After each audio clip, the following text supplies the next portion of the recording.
Alors, dans un espace vectoriel E muni d'un produit scalaire, donc pré-hilbertien, il y a deux égalités qu'il convient de connaître. Donc la première, c'est si je prends un parallélogramme avec deux diagonales et que je le compare à un rectangle. Alors le théorème de Pythagore dit que ce côté, le grand côté au carré, L carré plus petit l carré, eh bien c'est égal à la grande diagonale. Mais vu que les deux diagonales ont la même longueur, on pourrait très bien dire que, au lieu de dire que c'est égal à AC au carré, on pourrait très bien dire que c'est égal à AC au carré plus BD au carré sur 2, puisqu'on fait la moyenne entre deux nombres identiques. Et l'avantage de ça, c'est que du coup, on va pouvoir le généraliser au parallélogramme, où c'est exactement la même chose. Si ça, ce sont les longueurs, eh bien, on a du coup L carré plus petit l carré, c'est égal à AC carré, on fait la moyenne entre les deux carrés des diagonales, sur 2.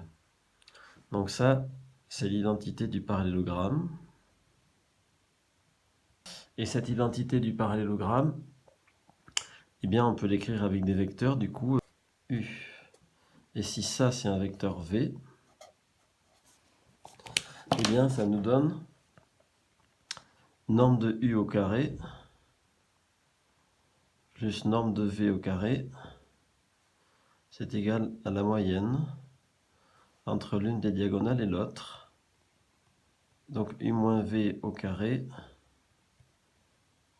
plus U plus V au carré. Le deuxième résultat qui nous servira, toujours valable dans un espace pré-hilbertien, c'est si je dessine un parallélogramme avec une seule diagonale. Donc ici, je vois que, donc je vais l'appeler BD du coup, hein. L carré plus petit l carré égale BD carré. Et quand je veux l'appliquer ici, A, B, C, D, eh bien j'aimerais bien dire la même chose. L carré plus petit l carré égale. Et alors en fait, j'ai ici BD carré plus ou moins un certain produit scalaire. Donc ici, je vois que par exemple, comme j'ai tiré vers la droite, j'ai augmenté BD. Donc il va falloir que j'enlève quelque chose ou que j'ajoute un produit scalaire négatif. Donc ça va être CB, CD. Donc ça, c'est une identité propre au produit scalaire que on pourrait écrire avec les mêmes notations vectorielles ici, en disant U carré, en disant U plus V au carré. Je vais passer ça à gauche. Donc ça, c'est BD. U plus V au carré égale U carré plus V carré plus 2U scalaire V. Et en fait, elle découle uniquement de la bilinéarité du produit scalaire, puisque U plus V norme au carré, c'est U plus V scalaire U plus V. Alors, ceci étant posé, je vais prendre un espace vectoriel H, donc sous-entendu de Hilbert, et je vais prendre F convexe fermé dans H. Voilà. Donc j'ai F. Et puis je prends X qui n'appartient pas à F, qui est là. Et puis je regarde la distance entre X et chaque élément de F. Et je pose D égale min pour F appartenant à F de la distance entre X et F. Donc ce min existe puisque chaque distance est définie. C'est majoré par 0. Et dans R, tout sous-ensemble de R minoré admet une borne inférieure. Donc en fait, je devrais dire plutôt inf. Parce que min, on ne sait pas, justement. Et donc, je vais prouver qu'il y a une seule projection. Et alors, pour cela, je vais prendre deux candidats ici, yn. Alors, je vais définir un candidat yn, une suite en fait yn, en disant, puisque c'est l'inf, je vais l'appeler fn d'ailleurs, puisque c'est l'inf, c'est que on peut trouver des petits f aussi proches qu'on veut enfin des petits f tels que la norme de x moins f est aussi proche qu'on veut de d. Donc je dis soit fn tel que la distance entre x et fn, donc évidemment elle est supérieure ou égale à d, hein, ça c'est évident par définition, mais surtout telle qu'elle est inférieure, donc au carré, à d au carré plus 1 sur n. Voilà. Bah donc je vais prouver qu'elle converge, et puisqu'on est dans cette espèce de Hilbert, bah, il suffit qu'elle prouve qu'elle est de Cauchy. Donc je vais en attraper deux, Fn et Fp, on va supposer P supérieur à n par exemple. Et puis on va donc appliquer l'identité du parallélogramme. Et donc pour cela, bah, le parallélogramme il est là en fait. Hein. Tac, tac, tac, tac, tac, tac. Donc identité du parallélogramme, c'est parti. X moins fp au carré plus x moins fn au carré égale la moyenne entre la première diagonale au carré, fp moins fn au carré, celle qu'on veut rendre aussi petite qu'on veut, et l'autre. Donc l'autre, pour l'attraper, l'autre diagonale, eh bien, il faudrait prendre la demi-diagonale là et la multiplier par 2. Hein. Et donc on voit très facilement que ça nous fait du 2x moins fn plus fp. Ok. Et puis là, on va utiliser donc la définition de fp et de fn. Donc, puisque p est plus grand que n, on peut être sûr que ça, c'est inférieur à d carré plus à 2 fois d carré plus 1 sur n.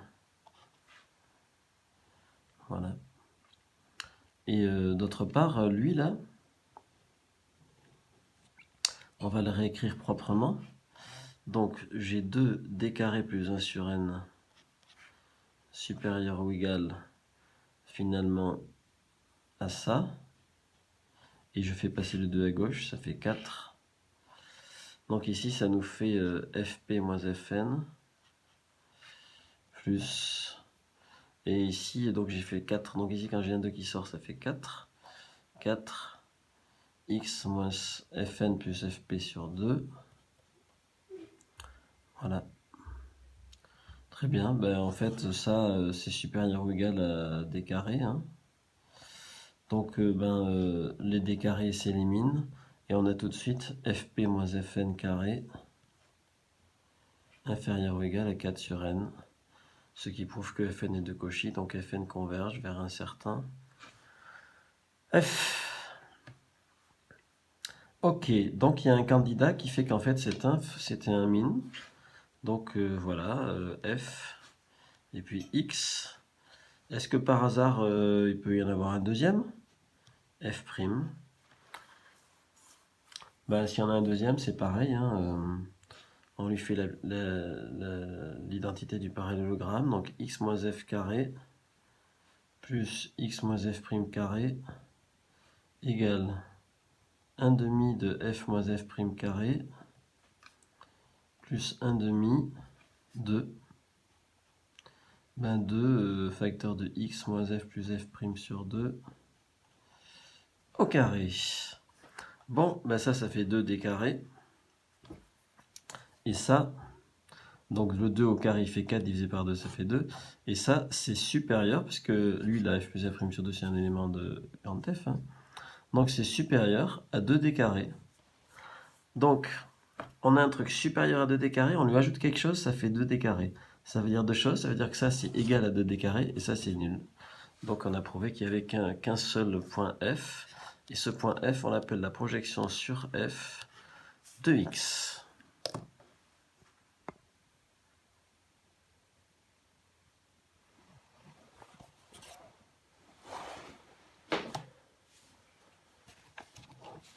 Alors si on a un F donc ferme et convexe, plongé dans un espace H de Hilbert, X n'appartient pas à F,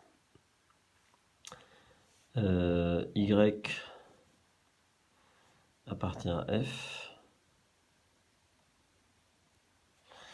on va écrire cette caractérisation. Donc y égale la projection sur f de x, si et seulement si, quel que soit f appartenant à f. Donc j'en dessine un petit f là, hein. Toc, f. Et je vais dire que ce produit scalaire est négatif. C'est-à-dire qu'il dépasse l'angle droit. Donc on a f moins y, scalaire x moins y, négatif.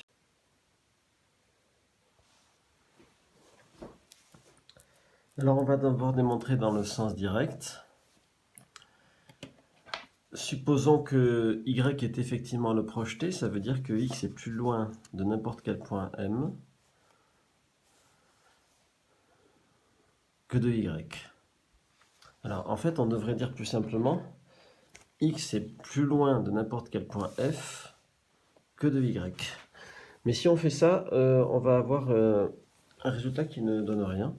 Donc on va prendre un point M qui va se balader entre y, qui est donc le projeté, et puis n'importe quel point F. Ce point M va être un barycentre. On l'écrit comme ça. Alors on fait exprès de bien mettre le 1 moins t ici et pas ici. Parce que comme ça, quand on fait x moins m, il va y avoir un x moins y qui va apparaître.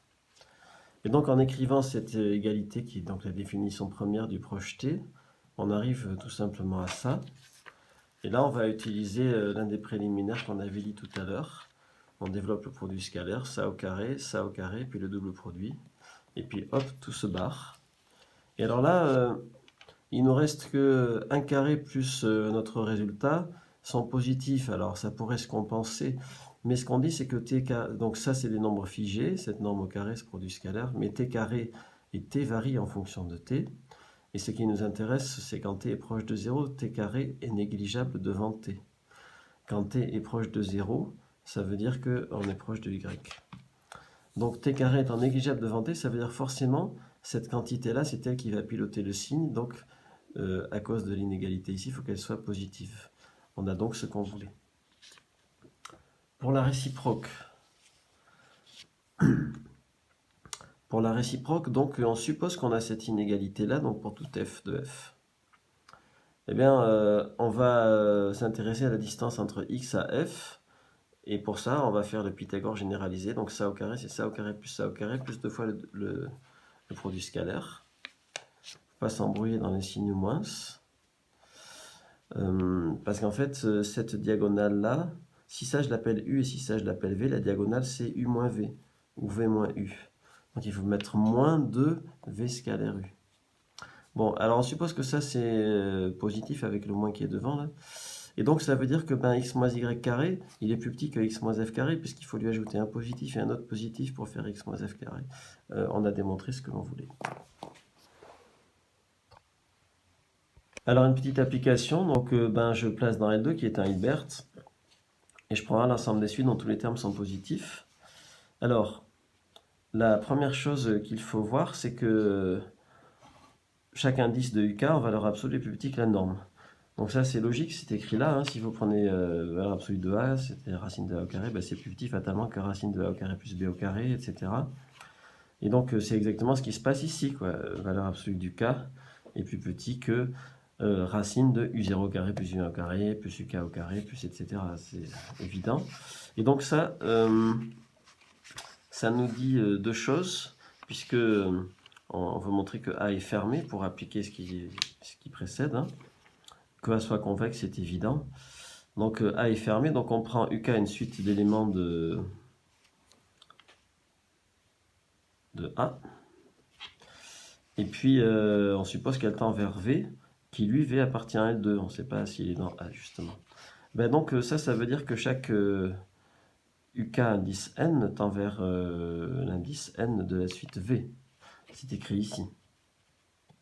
Puisque la convergence dans N2, ça veut dire que V moins UK en norme 2 tend vers 0. Donc chaque Vn moins UKN tend vers 0. Les UK sont tous positifs, hein, les UKN, donc Vn aussi.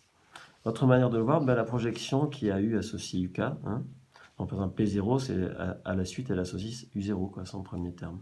Bon, mais cette projection est continue, c'est écrit là. Hein, elle est de norme 1. Que je vais dire que A, c'est l'ensemble des suites dont U0 est positif déjà. Donc U0 est positif.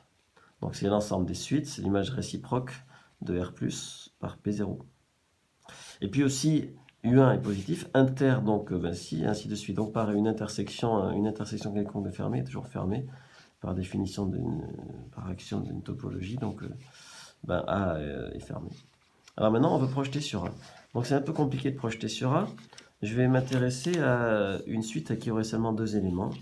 Et donc je les mets dans des axes. Donc ça c'est une suite à deux éléments, U0 égale 2, U1 égale, voilà. Et donc A, ben, A est caractérisé par le fait que ces éléments sont positifs. Donc c'est là. Et donc maintenant, je prends une suite qui n'est pas dans A, comme celle-là. Alors ici, là où elle pêche, c'est parce qu'elle est négative en ordonnée au niveau des U1. Donc je vois tout de suite visuellement que sont projetés là. Donc le projeté de U0 U1', ici c'est U0, pardon, de U0' U1', c'est U0', 0. J'en prends une autre ici, c'est U0 seconde qui pêche là. Elle est ici. Son projeté c'est 0 U1 seconde. Donc ici. Donc je vois qu'en fait, quand je prends une suite quelconque, qui n'est pas forcément dans A, donc, pour la projeter sur A, il faut ramener à 0 tous les termes négatifs. Donc je conjecture que PA de U, c'est V défini par quel que soit n, Vn égale max du n est 0. Ok. Alors maintenant, est-ce que c'est bien ça la projection? Donc ben, je prends un élément de A et je vais voir si ce V là, que j'ai défini, est bien la projection. Donc pour tout élément de A, il faut que je prouve que ce produit scalaire est négatif. Mais ce produit scalaire, un produit scalaire entre deux suites dans L2, c'est la somme des UKVK. Donc, je vais dire que c'est la somme des UKVK.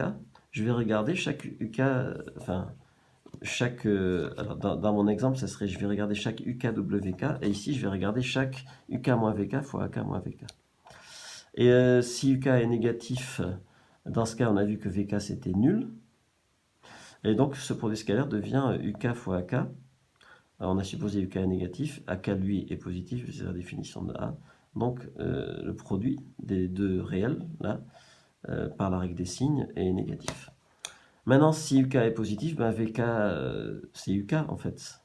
Hein, il reste. Ben donc c'est nul. C'est ce qu'il fallait démontrer.